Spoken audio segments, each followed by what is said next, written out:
পিতা পুত্র পবিত্র আত্মার নামে আমেন।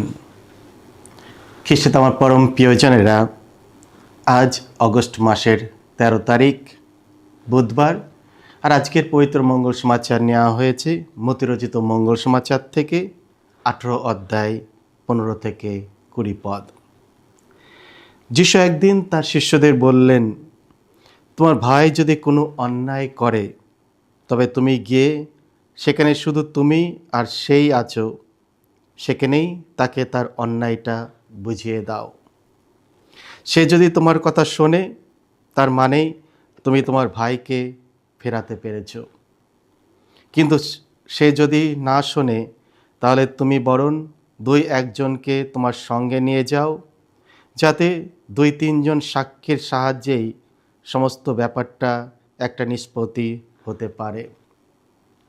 সে যদি তাদের কথাও শুনতে না চায়, তাহলে তুমি বরং মণ্ডলীকেই সব কথা জানাও।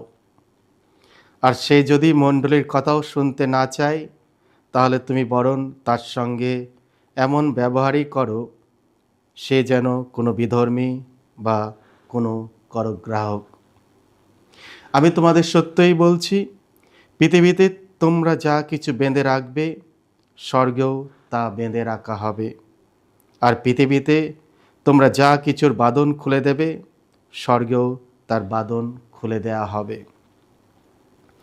এই কথাও আমি তোমাদের বলে রাখছি, তোমাদের মধ্যে ২ জন যদি এই পৃথিবীতে কোনো কিছুর জন্য এক মন হয়ে প্রার্থনা জানায়, তাহলে স্বর্গে বিরাজমান আমার পিতা তাদের সেই প্রার্থনা নিশ্চয় পূর্ণ করবেন।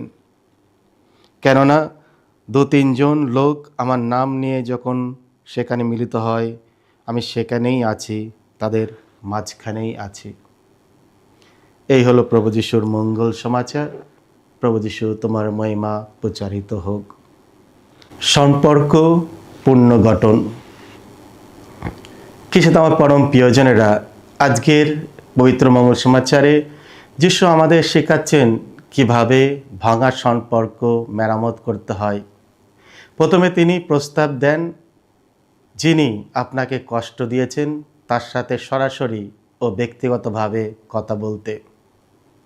যদি এতে সমাধান না হয়, তবে আরও ২ জনকে সাথে নিয়ে কথা বলতে বলেন। তাও যদি ব্যর্থ হয়, তবে বিষয়টি মণ্ডলীর কাছে উপস্থাপনা করার পরামর্শ দেন। এই নির্দেশ থেকে ২টি বিষয় স্পষ্ট। প্রথমত, চুপ করে না থেকে কথা বলা। কখনো কখনো সম্পর্কের মধ্যে ভুল হয়, আমরা অন্যের দ্বারা আহত হই বা কষ্ট পাই। এমন পরিস্থিতিতে স্বাভাবিকভাবেই আহত ব্যক্তি ও অপরাধীর মধ্যে একটি দূরত্ব তৈরি হয়।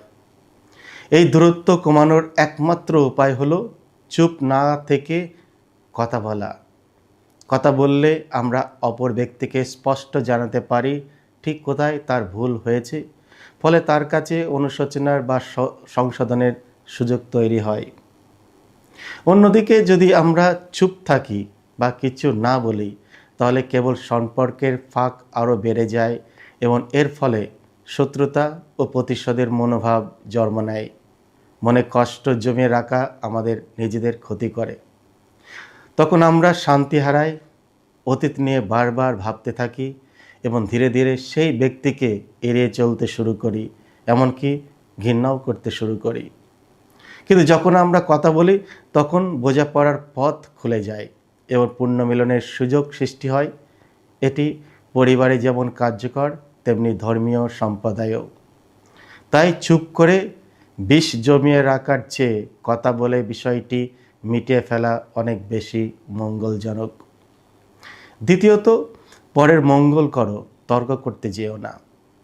যিশু আমাদের শেখাচ্ছেন সম্পর্কের মূল্য দিতে। প্রথম প্রচেষ্টা ব্যর্থ হলেও তিনি আরও ২টি উপায় দেন, অর্থাৎ প্রথমবারে ব্যর্থ হলে হাল না ছেড়ে নতুন পথ ও নতুন কিছু উপায় খুঁজে নিতে চেষ্টা করো। যিশু চান না আমরা ভাঙা সম্পর্ক নিয়ে বাঁচি, বরং সর্বোচ্চ চেষ্টা করে তা মেরামত করি।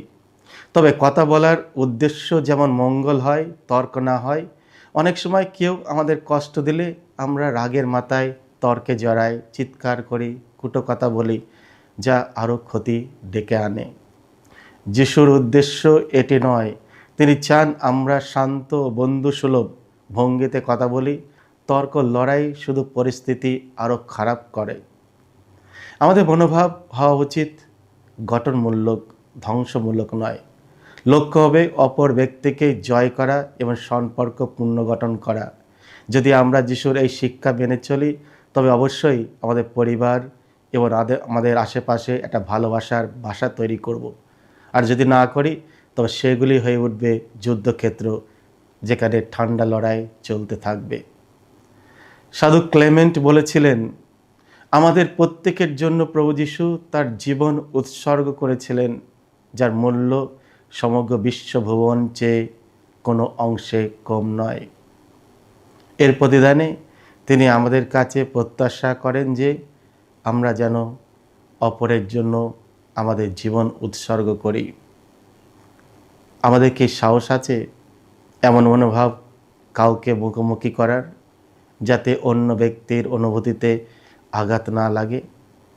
খ্রিস্টে আমার পরম প্রিয়জনেরা, এসো আজকে আমার প্রভুর চরণে যারা আমাদের অন্যায় করে তাদেরকে আমরা ঈশ্বরের কাছে ফিরে আনার চেষ্টা করি। যারা ভুল পথে যাচ্ছে তাদেরকে আমরা ভুল শোধরানোর চেষ্টা করি ভালোবাসার মধ্য দিয়ে, যাতে প্রভু যিশু আমাদের দ্বারা মানুষ যেন আবার প্রভুর কাছে ফিরে আসে। এই কাজ করতে হলে আমরা একা পারবো না। আমাদের প্রভু যিশুর শক্তি, তার ঐশ্ব শক্তি অবশ্যই দরকার। তাই এসব আমরা একসঙ্গে প্রার্থনা করি প্রভুর চরণে। প্রভু যিশু তিনি নিজে বললেন আজকে লাস্টের ভার্সে যে আমার কাছে যারা 2-3 একত্রিত হয়ে প্রার্থনা করে, আমি তাদের প্রার্থনা শুনি। এসব আমরা একসঙ্গে একই হৃদয় নিয়ে প্রভুর কাছে প্রার্থনা করি। তিনি আমাদের প্রার্থনা শুনবেন, তিনি আমাদের আস্থা দেখাবেন, পথ খুলে দেবেন কিভাবে একে অপরকে প্রভুর কাছে ফিরে আনতে হয়। সকলকে জয় যিশু। ঈশ্বর আপনাদের সকলকে আশীর্বাদ করুন।